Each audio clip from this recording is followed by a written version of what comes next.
William, and today we're going to be discussing physics, specifically work. Now, first things first, I would like to define work. Work is equal to force times cosine theta times distance. Although in some books, you'll see it as work is equal to force times distance times cosine theta. But in this video, we'll be using this one. But in some books, the other equation is used. Now, before we go on with anything more, we first need to understand what the definition is. So work is the energy transferred to or from an object via the application of force along a displacement. So you probably are understanding what force and displacement is, distance. So what is this cosine doing? What is it for? So you can imagine there's a box here, and you're pulling it using tension with an angle. That's where the angle goes in.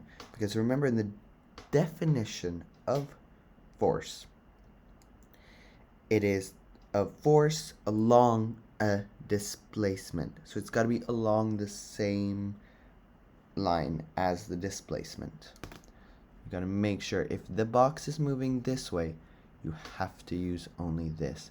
Hence why cosine exists. Now, in this unit, there are other formulas that will be very important. First, we have potential energy. So potential energy is mass times gravity times height. And we also have kinetic energy, which is 1/2 mv squared. Now, these two are very different, but are both work. So here we can remember that work is equal to potential energy is equal to kinetic energy. These are all types of work. All types of work. Now, what is potential energy?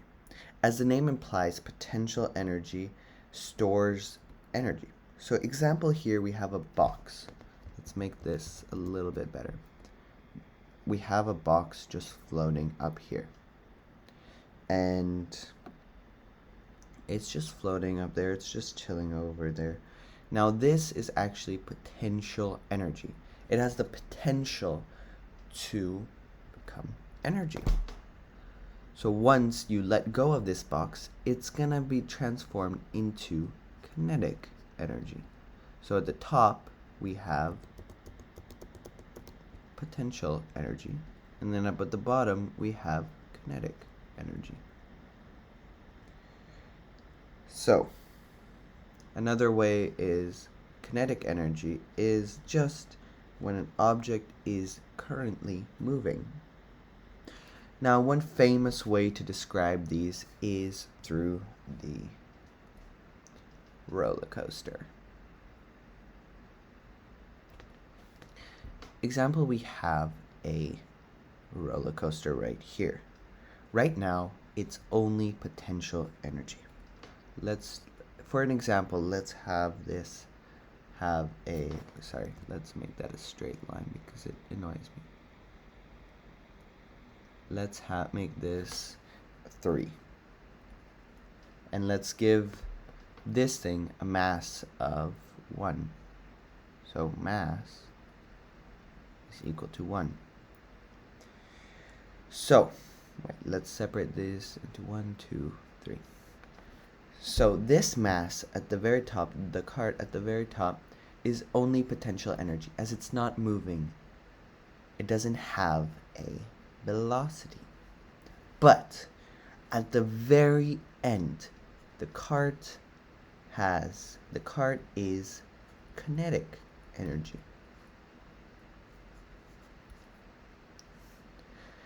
So you can imagine that in the middle, right here, the card has, I'll let you guys guess. Hopefully you came to the conclusion that it has potential energy and plus kinetic energy. So let's try to solve for the top.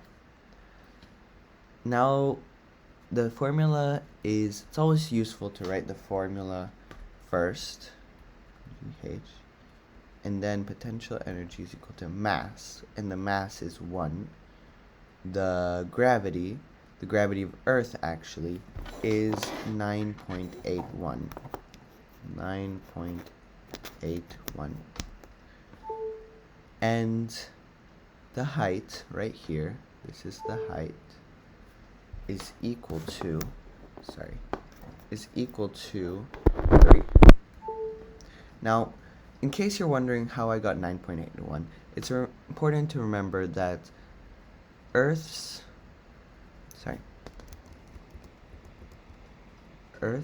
gravity is equal to 9.81. Now, once we have this, we can compute, which will give us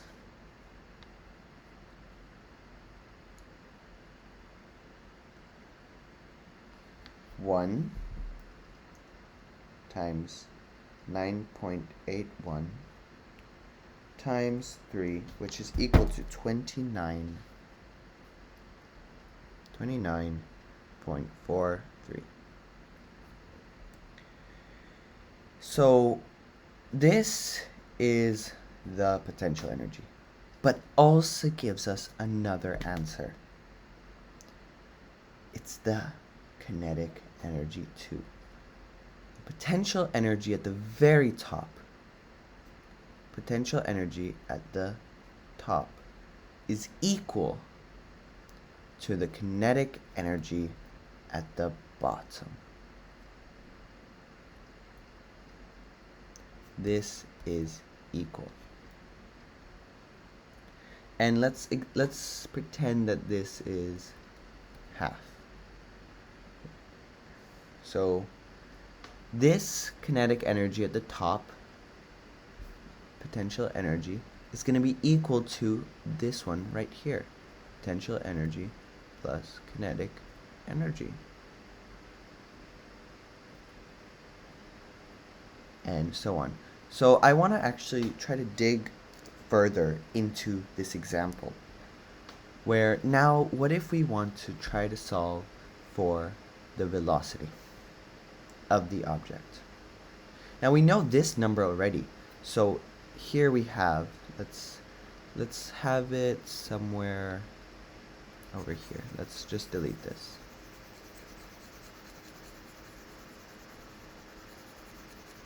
Now here, if we want to know the velocity at the very end, then what we can do is we know that the top potential energy is equal to the bottom kinetic energy. So let's get the velocity of the tractor or roller coaster at the very bottom. So we already know that the top potential energy is 29.43, and the bottom is not known yet, but we know the formula for kinetic energy is half mv squared. So using simple algebra, let's try to multiply this by 2, because I really don't like having fractions, because it messes things up all the time. So times 2, I think this would be 58.86 is equal to mv squared. We know the mass. The mass is 1. So it's going to be 58.86, and this right here is 1.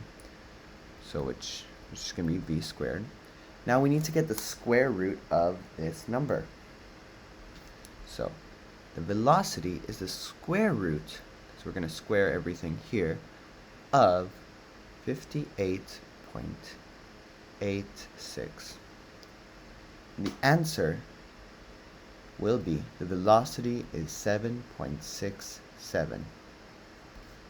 Well, more decimals, but I'm just going to leave it at that. So now we know the velocity of the bottom. But now what if we want to know the velocity at the halfway point? So it's the exact same thing, except we have a little bit of an added step. Here, the potential energy at the top is equal to the potential energy plus kinetic energy at the middle. I think that's how you spell it. Anyways, so the potential we already know is 29.43.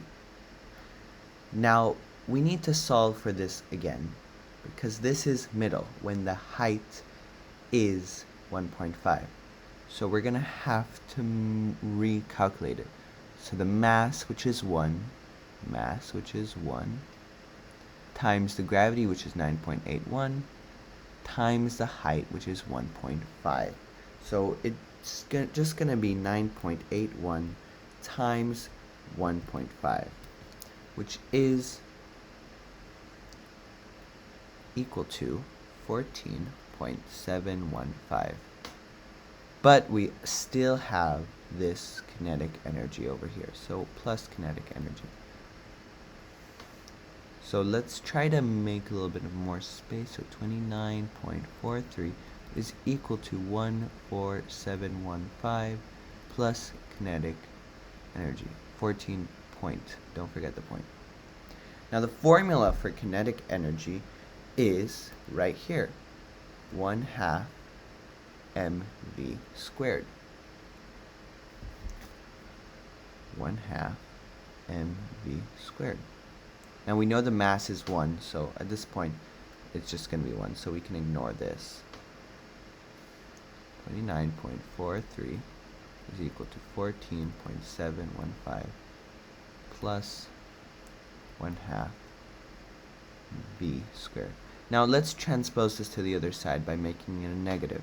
So 29.43 minus 14.715 is equal to 1/2 v squared.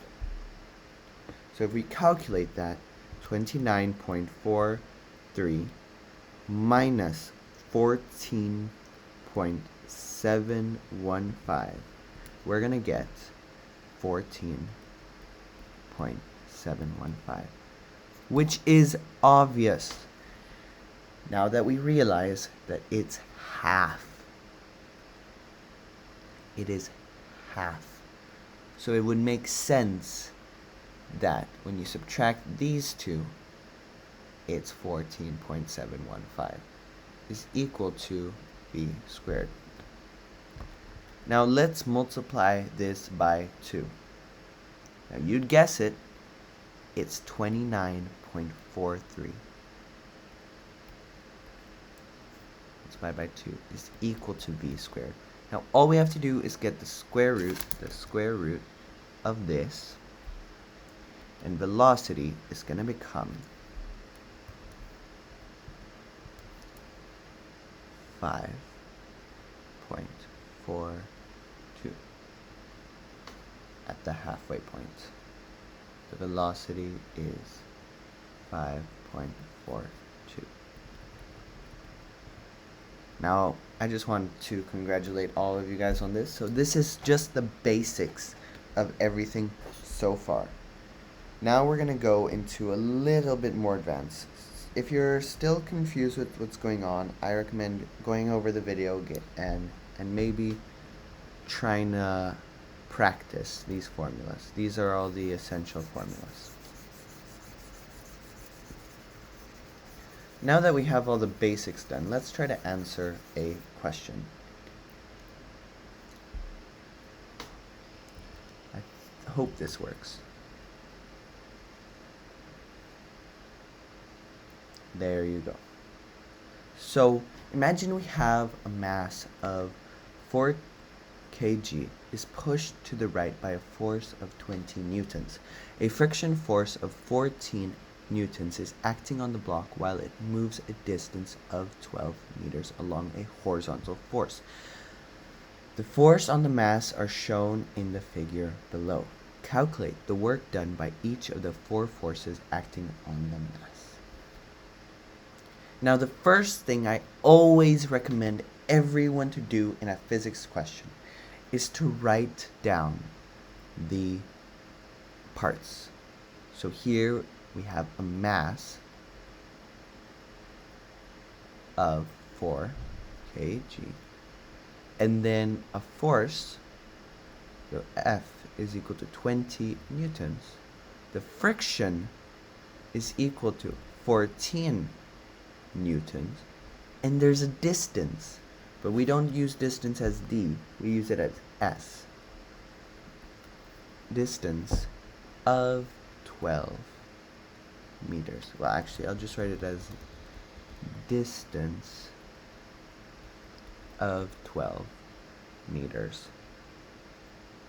Now they kindly gave us a box here of the elements, but I'd like to just redraw it as a chart.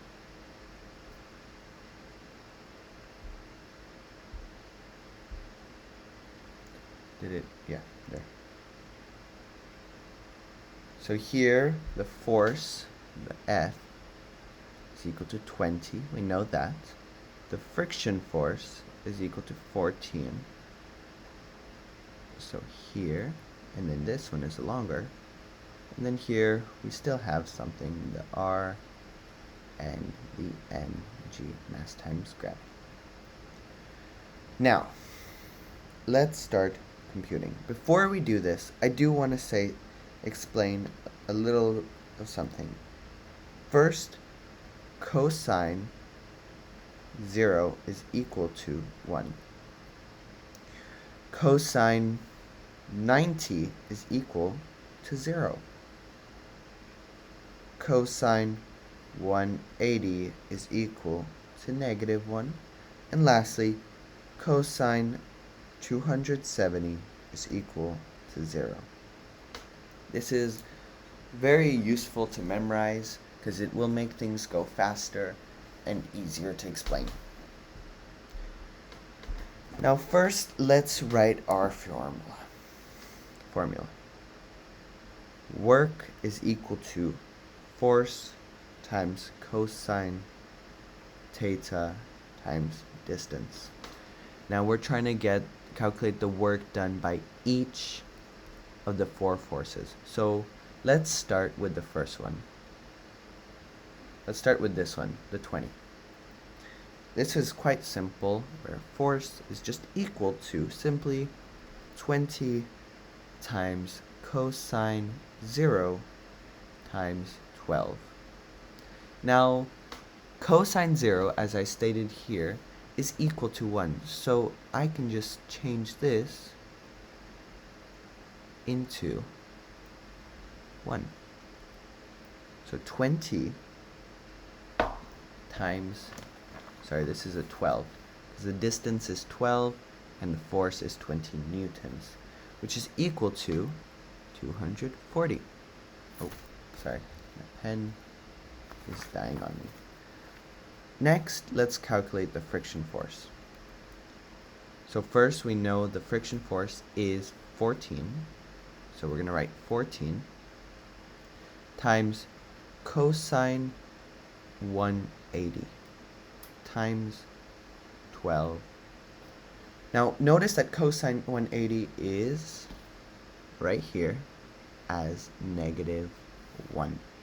So we can change this to just be a negative 1 because it's going against the distance.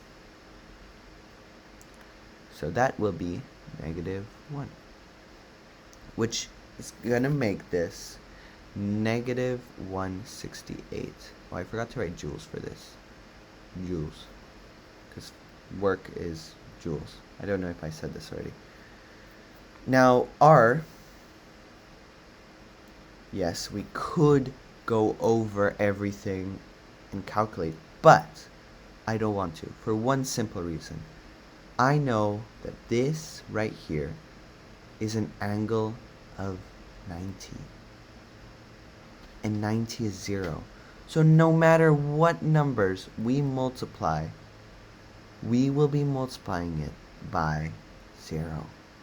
So the answer will become 0 joules. Oh, in case you were wondering why this was cosine 180, it's because right here it's an angle of 180. So, wait, that's for this. But for this one, for the R, it's 90. So there's no point in solving anything because it doesn't matter. It's 0. Even for the mg. No matter what the numbers are, this will be multiplying by cosine for this. 180 plus 90 plus 90 is equal to 270, which is also a 0. So cosine 270, which is gonna become a 0, there's no point in solving it because it's already a 0. Now here is already all the forces. Now we're going to answer one last question, a very simple one, just so we can fully understand everything here. I will just try to delete the most I can. I don't know. I'm just gonna delete these. All of this. And this.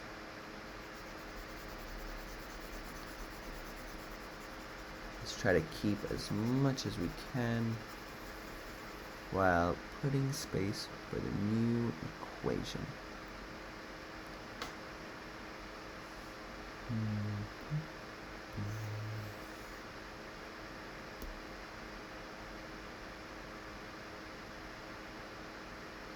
Okay, this might be a little bit confusing. You know what? I will just rewrite it. So this is going to become 240 joules. This is going to become negative 168 joules. This is going to become 0 joules. And this... Oh, wait. Oh, that's why it's confusing. Okay. This is going to become 240 joules. This is going to become negative 168 joules. This is 0 joules and 0 joules. And we can just erase this. So this is the data we are going to be keeping, and that's important for the rest of this.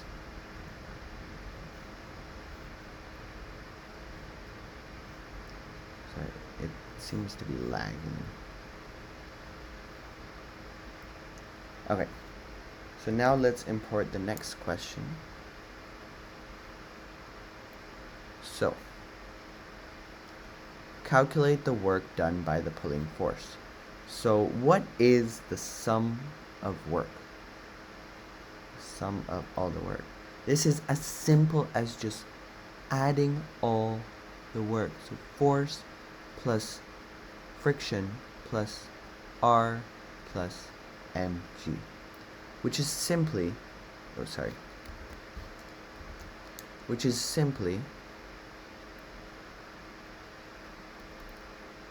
240 plus negative 168 plus 0 plus 0,